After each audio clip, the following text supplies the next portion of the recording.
인생의 한건기를 들어오네. 올해 초반부터 어떻게 보면 이 사람은 큰 운으로 새로운 출발을 해.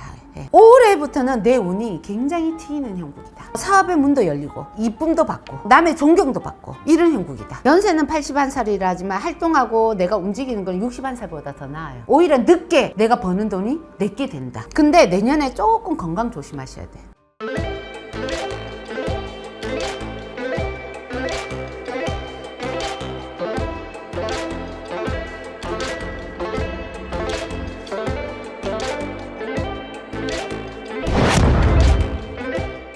반갑습니다. 네, 안녕하세요 선생님. 반갑습니다. 이번에도 바로 블라인드 한번 불러드릴게요. 네.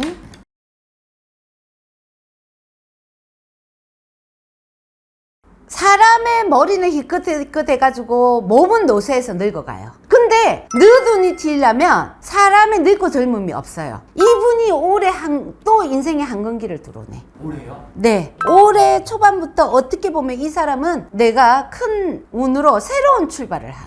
이 사람 자체가 굉장히 사주의 근기가 높아요. 그래서 내가 사업을 해야 되고 어떻게 보면은 이분 자체가 남의 연세가 많으신데 그 옛날에 내가 한때는 했던 분이 이분이에요. 그리고 사업을 하더라도 반짝반짝 옷장사를 한다든지 남들 눈에 띄는 장사를 해야 돼.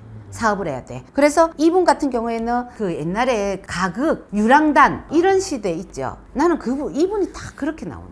지금은 좀 뭐 연극 뭐 이런 연극, 배우? 이런 쪽으로 나와요. 이 사람은 집에서 살림 살 여자가 아니야. 이 연세인데 옛날로 따지면 20대, 30대, 40대, 50대를 보잖아요. 그러니까 그 옛날에는 뭐 여필 종부, 여자는 시집 와가지고 그 집 귀신이 돼가지고 그 집 남편의 뜻을 따르고 나이 들어서는 자식의 뜻을 따라라. 여필 종부잖아요. 근데 이분은 그거하고 조금 관계가 멀어.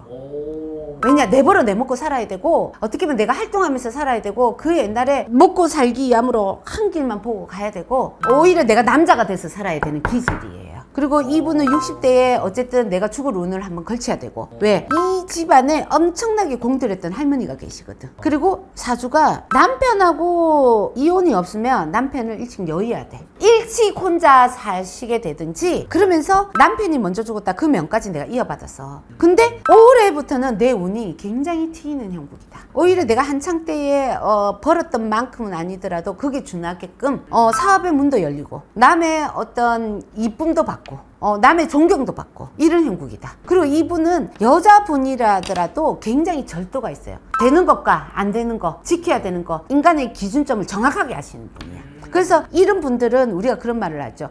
이런 분들이 공부를 많이 해가 정치를 해야 된다. 이분이 딱 그래요. 근데 내년에 조금 건강 조심하셔야 돼. 조금 지병으로 조심하시든지 건강 조심하셔야 돼. 이 나이 되셨으면 이제 보통 건강 관리를 꾸준하게 하시는 게 굉장히 자기 관리를 잘 하시는 분이에요. 왜냐? 제가 아까 그랬잖아요. 이 사람은 살아가는데 선이 확실한 분이에요.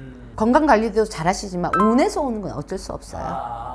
이분이 내년자 운에서 조금 조심하고 그리고 이분은 굉장히 어떻게 보면은 조상에서 많이 도운다 해야 되나? 그리고 관세음 보살, 신장, 하음성중 기운이 굉장히 강해요. 이 사람이 어쨌든 많이 빌고 사는 사람이야. 일단 그렇다고 나옵니다. 그리고 연세는 81살이라지만 활동하고 내가 움직이는 건 61살보다 더 나아요. 마인드 자체가 굉장히 긍정적이고 조금 넘어섰다고 해야 되나? 이 나이 되면 인생 별거 없어. 인생 뭐 있어? 내가 살아가는데 내가 어떻게 마음먹기 따름이지. 이런 주의야. 지금 딱 들어오는데. 그러실 것 같아요. 네. 그래서 굉장히 유쾌, 상쾌, 통쾌. 하지만 이분 또한 마찬가지로 젊은 소시적을 보면은 내 나름대로 인간의 고액이 없었다 소리 못하고요. 자식으로 근심 안 하다 소리 못해요. 그래서 평범한 인생은 아니다. 그러기 때문에 젊어서 그때 평범하지 않을 때 내가 금전을 벌어놨다 하더라도 어떻게 보면 물거품이었고 지금은 오히려 늦게 내가 버는 돈이 내게 된다. 이렇습니다. 이런 분들은. 근데 이렇게 이제 나이 드신 분이 오시면 모두가 이렇게 좀 파란만장하시던가요? 그분들이 파란만장하지는 않은 분들이 계시다면 나는 사업해가 꾸준하게 잘 살고 있다. 지금까지 큰 그게 없었다. 이런 분들은 보면 보통 보면 자식의 근심을 가지고 자식이 내가 읽은 거를 유지를 못한다든지 자식이 내가 생각했던 기대만큼 안 된다든지 근데 네 문제가 돼요. 그래서 초년 중년 말년 운을 모두 다 주진 않아요. 말년 운은 자식 운이거든. 근데 초년에 굴곡을 굉장히 많이 겪었다. 노년에 좀 안정해가서 사시는 분들이 많아요.